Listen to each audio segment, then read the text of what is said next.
Selamat datang kembali di channel saya. Jadi kali ini kita akan membuat suatu mini proyek. Kita akan membuat website.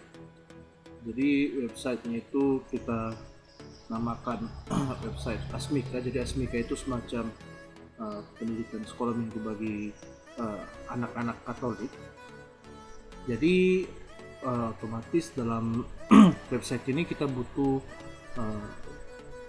data tentang gurunya dan alias pengajarnya, dan kemudian data tentang anaknya juga. Dan tentunya nanti pada website ini yang isi dari website ini adalah tentang kegiatan-kegiatan mereka atau kunjungan-kunjungan yang mereka lakukan. Jadi untuk saat ini memulai proyek ini, yang pertama kali kita lakukan itu adalah membuat tampilan halaman utamanya terlebih dahulu.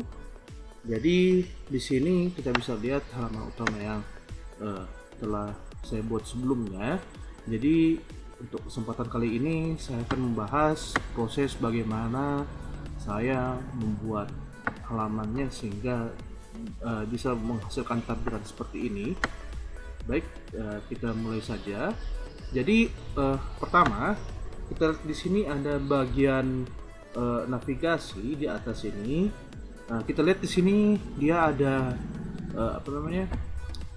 ada bagian tersendiri. Jadi nanti di sini kita bisa pakai satu div. Kemudian kita bisa lihat di sini ada bagian nama dari websitenya. Bisa saja nanti kita buatkan di sini suatu logo. Nah, dan kemudian di sini ada bagian navigasinya di bagian kanan. Maka di sini bisa kita lihat juga, berarti ini kita bisa pakai dua div lagi untuk membagi bagian ini untuk nanti kita setting. Jadi ada satu khusus untuk Asmikanya, satu lagi khusus untuk navigasinya. Nah, berarti nanti kita bisa lihat juga nanti ini setelah kita bagi dua, maka pada div utamanya ini akan kita berikan display flags pada CSS-nya sehingga kita bisa lihat kodenya seperti ini sekarang. Ini namanya tadi index HTML.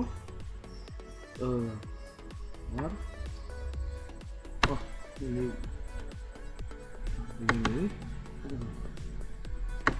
sebentar yang ini untuk Asmika. Jadi di sini kita lihat kita berikan satu div.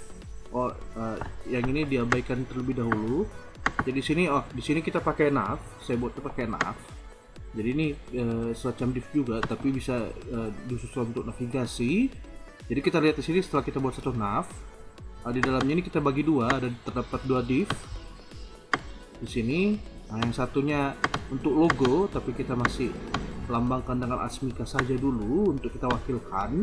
Kemudian kita berikan satu lagi div untuk menu, yang isinya adalah kita buat pakai unorder list, tag unorder list. Kemudian kita berikan isi-isinya, list-listnya. Nah, kemudian sehingga ada utama, guru, kunjungan, kemudian untuk login sendiri. Jadi nanti kita akan buat suatu sistem login pada kesempatan selanjutnya. Nah, baik. Kemudian setelah dari bagian atas ini, kita bisa lihat lagi di sini ada bagian dari sambutan di sini. Jadi ada selamat datang dan kemudian ada gambar. Jadi kalau kita bisa lihat di sini, kita mungkin sebelum tulisan guru ini kita bisa lihat lagi, mungkin ini ada satu div lagi yang kita bagi dua lagi. Ada div khusus untuk sambutan, ada div untuk gambar. Jadi kalau kita lihat di sini untuk bagian sambutan, kita buat satu div khusus untuk sambutan saja. Kemudian kita berikan div untuk kata-katanya. Kemudian kita berikan lagi div untuk gambarnya. Nah, makanya kita bisa lihat seperti ini. Baik, selanjutnya ada lagi kita berikan satu bagian untuk guru. Nah, guru di sini kita bisa lihat di sini untuk penjudul. Jadi di sini satu div juga sampai gambarnya ini sampai namanya. Kita bisa lihat di sini mungkin untuk gurunya bisa saja di sini mungkin kita pakai satu div. Kemudian untuk bagian fotonya kita berikan satu div, dan masing-masing bisa kita berikan satu div untuk foto dan nama. foto dan nama satu div, foto dan nama satu div. Jadi kita bisa lihat hasilnya untuk bagian guru. Oh baik, di sini saya membuatnya untuk bagian tulisan guru tidak memakai div, hanya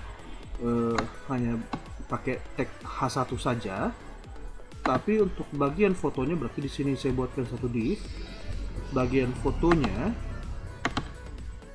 bentar.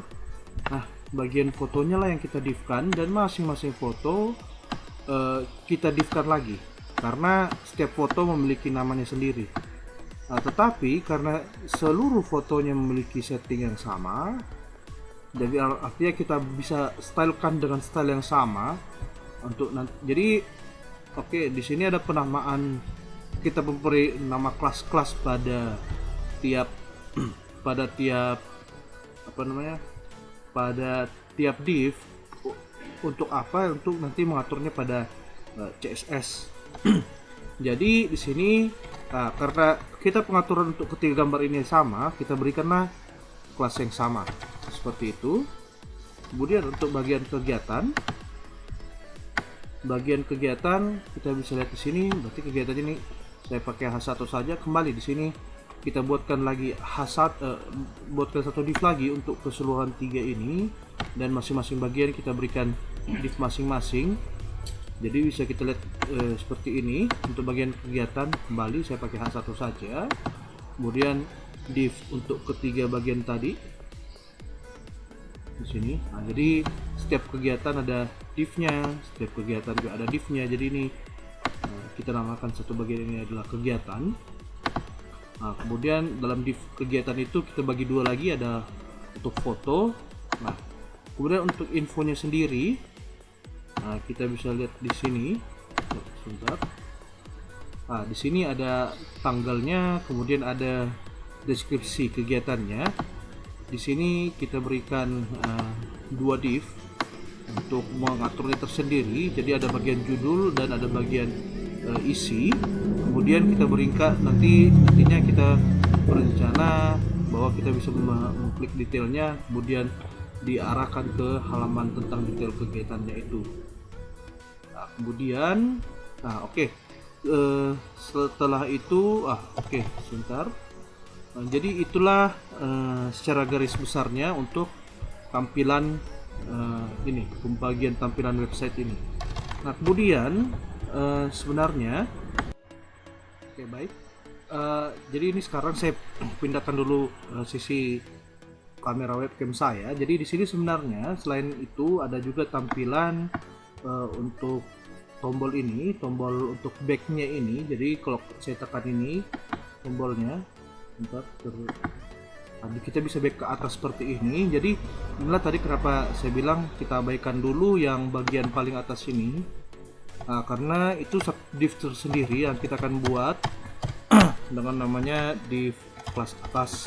Jadi ini hanya untuk membuat tombol tadi, dengan yang mana kita pakai sebenarnya hanya pakai href untuk nanti untuk mengembalikannya ke atas. Kemudian kita pakai saja img src untuk menampilkan gambar icon atasnya.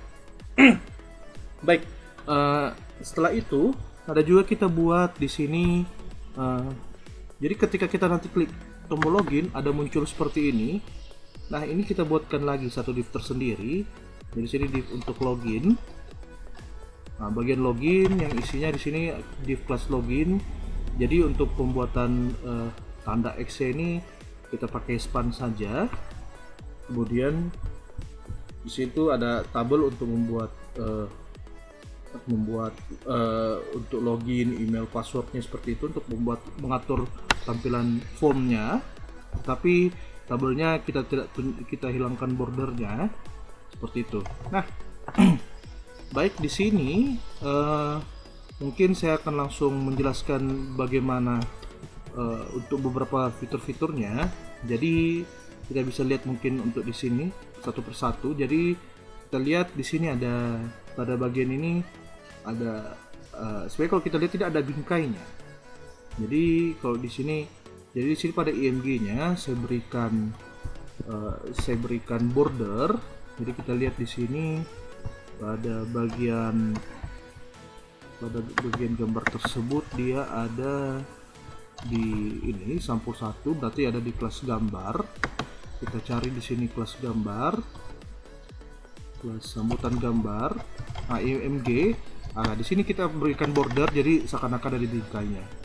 Kemudian mungkin yang ada baru lagi di sini pada tampilan foto gurunya kita lihat. Jadi kalau HTML secara default dia memberikan gambarnya bingkainya kotak, tetapi di sini kenapa dia bisa menjadi lingkaran, dan kita bisa lihat di sini lingkarannya agak elips ya. Jadi kenapa dia agak elips, karena memang tinggi dan lebarnya tidak sama. Jadi memang awalnya ini dia bingkainya adalah persegi panjang, kemudian kita bulatkan.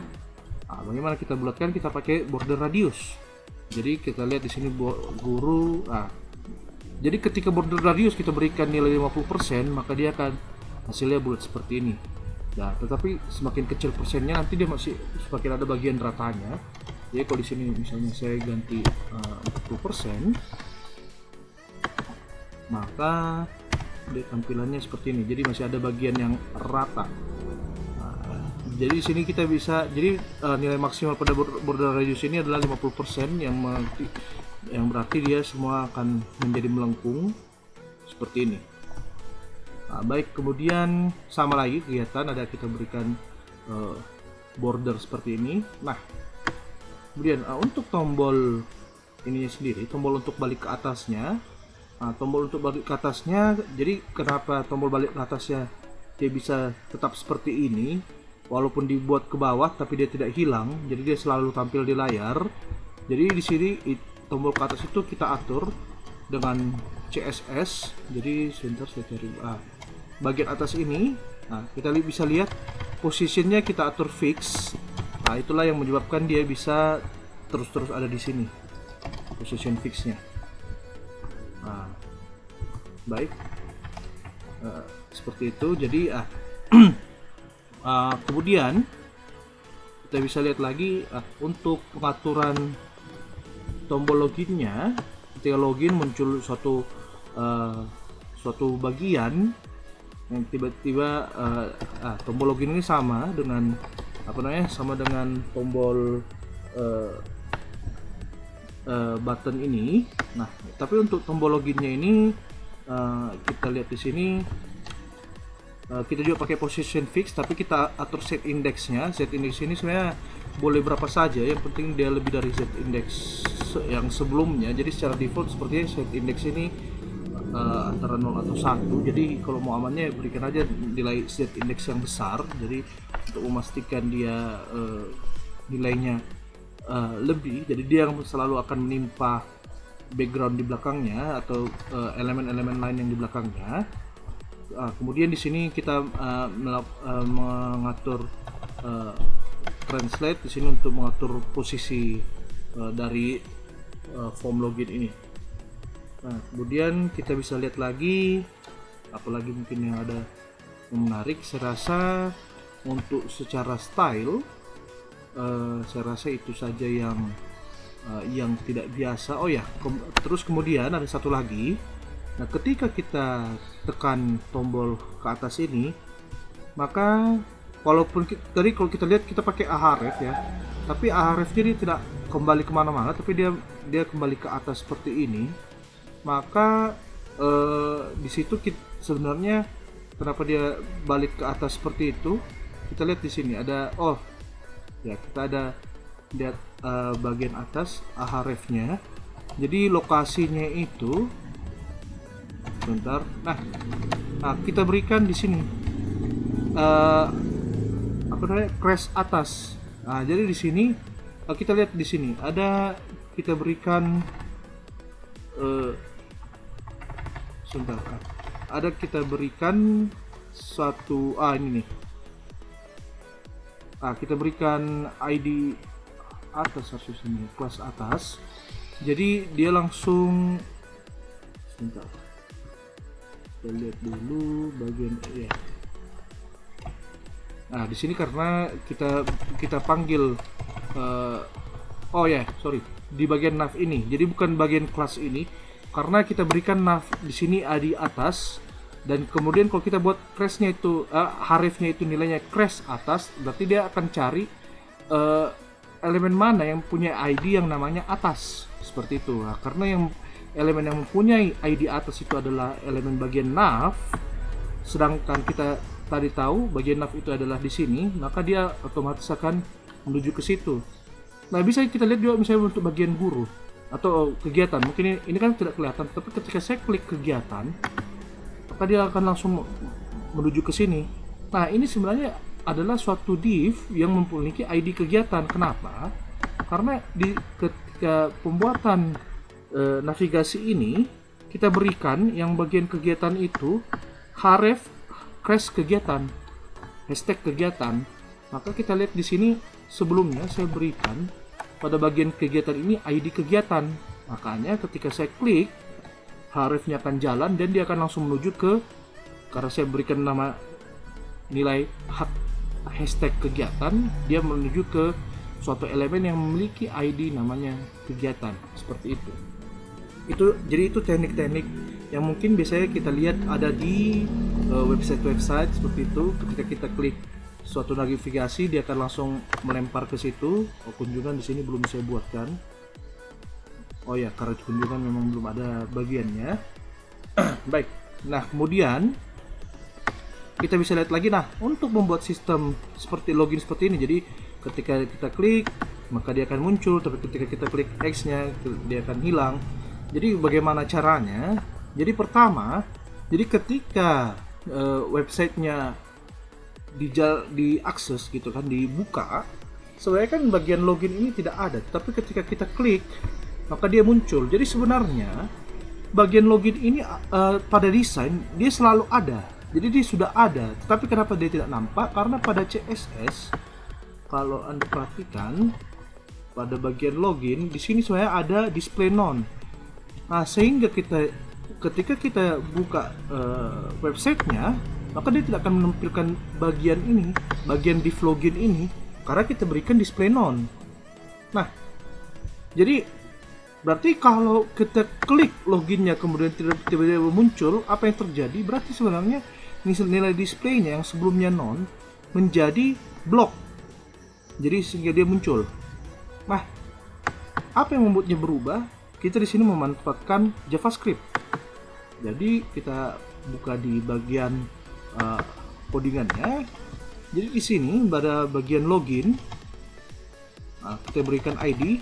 Nah, di sini kita berikan lagi satu bagian script bernama fungsi flogin, yang isinya fungsi flogin ini adalah untuk membuka form login tadi itu. Jadi kita berikan perintah document get element by ID. ID-nya ini tentu ID dari div login. Ini kan div login ya. Jadi kita berikan ID untuk login. Kemudian jadi untuk membuatnya jadi div get element ID by login. Nah, jadi kita lihat karena kita mau mengatur sebenarnya tampilan yang hidden tadi, display none tadi melalui ID login. Jadi ingat juga untuk waktu mengatur style CSS-nya kita pakai berdasarkan ID, jangan berdasarkan class. Jadi ketika kita lihat di sini pengaturan berdasarkan style, kita pakai di sini yang berdasarkan ID karena ada tombol ada simbol hashtag ini. Nah, jadi di situ untuk metode selanjutnya namanya .style. Apa yang kita, jadi kalau kita pakai .style ini berarti dia akan mengakses CSS yang memiliki ID login. Atribut apanya yang kita mau atur? Atribut displaynya. Buatkan dia block. Itulah fungsi flogin. Kemudian ada fungsi ftutup. Berarti ini untuk menutup kembalian bagian loginnya, berarti kita nonkan kembali nilai displaynya tersebut. Nah, kemudian fungsi ini kapan dipakai? Jadi kapan dipakai? Berarti tadi kan seperti ini. Ketika kita klik login, maka dia muncul. Berarti kita berikanlah. Berarti fungsi flogin ini dipanggil ketika kita mengklik bagian login di atas. Berarti di sini pada bagian navigasi, pada bagian login, saya berikan atribut onClick flogin. Berarti ketika diklik, jalankanlah perintah flogin, fungsi flogin. Nah, kemudian kapan ditutup? Jadi di sini ditutupnya ketika saya mengklik yang X ini, tadinya yang saya pakai span. Nah, maka fungsi ftutup kita berikan pada span dengan atribut onClick. Berarti ketika diklik spannya yang berisikan X, maka tutuplah formnya. Baik, demikian saya rasa penjelasan tentang website yang telah saya buat ini. Semoga bisa berguna untuk kita semua. Dan kemudian untuk video selanjutnya kita akan membahas bagaimana cara membuat suatu sistem database yang memungkinkan kita untuk login. Nah, kita untuk login, tetapi ada bisa login sebagai admin, bisa login sebagai user alias pengguna biasa, dan kemudian gimana kalau password username-nya tidak sama, maka berarti dia tidak bisa login, atau kita balikkan lagi dia menjadi tetap login kembali seperti itu. Berarti di situ kita akan menggunakan PHP dan database untuk menyimpan data usernya. Demikian. Baik, terima kasih dan sampai jumpa di video selanjutnya.